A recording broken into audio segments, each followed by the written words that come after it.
All right, buckle up, Buttercup. Mr. Myers, class is in session. Our essential question for today is: how did nonviolent protest and direct action force the nation to confront segregation?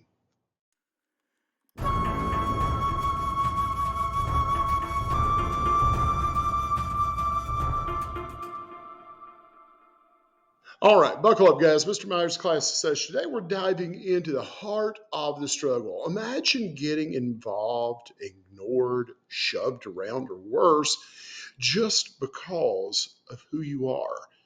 Now, imagine you decide to stand your ground in a place where rules are meant to keep you down. That's what happened when brave souls launched sit ins and rode buses right into the jaws of the Jim Crow South. Let's get into it. On February 1st, 1960, in Greensboro, North Carolina, four college students walked into a Woolworth's lunch counter and sat down, refusing to move when told to vacate the whites only section. No shouting, no fighting, just a defiant sit. And guess what? That one small act sparked a nationwide movement. Within days, hundreds of students were joining in, and soon sit ins erupted in 55 cities across 13 states.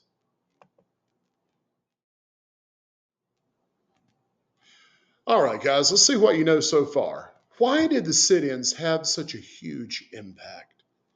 Take a moment and answer that question now. Mixed race groups of fearless college students rode Greyhound buses deep into the hostile South, facing firebombs, beatings, and mobs. Their mission? To test and enforce the law.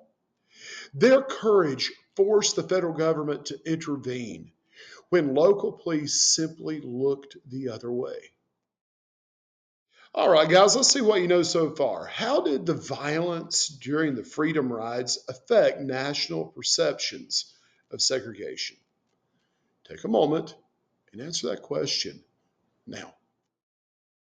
So let's connect the dots. The sit ins and freedom rides weren't just isolated events, they were part of a larger strategy to force change. You see, they showed that when ordinary people say enough is enough, their nonviolent resistance can flip the script. The government, business, and society were forced to reckon with the reality of segregation. This is what we mean when we say history rhymes. Today's protests echo the courageous acts of the past. All right, guys, let's see what you know so far. In your own words, explain how nonviolent protests can change public policy. What modern examples can you draw from? Take a moment and answer that question now.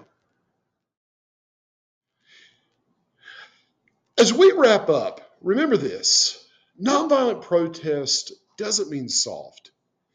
It's a bold and fearless challenge to injustice. Often, the high road of peace and justice is wrought with danger and violent resistance. But through persistent, peaceful demonstrations, the message can be delivered with incredible power. So, keep learning out there. It's an adventure.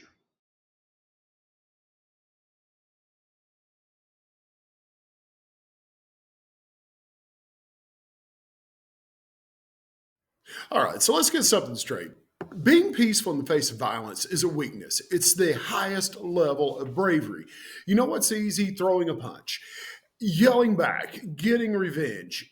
You know what's borderline superhuman? Sitting at a lunch counter while people are screaming in your face, dumping food on you, and threatening your life.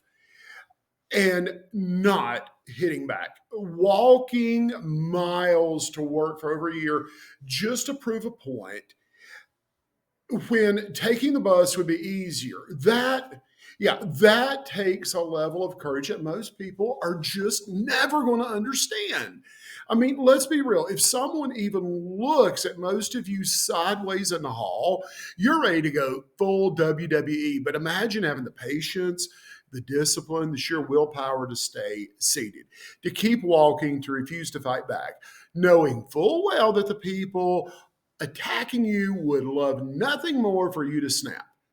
Because the second you do, boom, they get to paint you as the problem.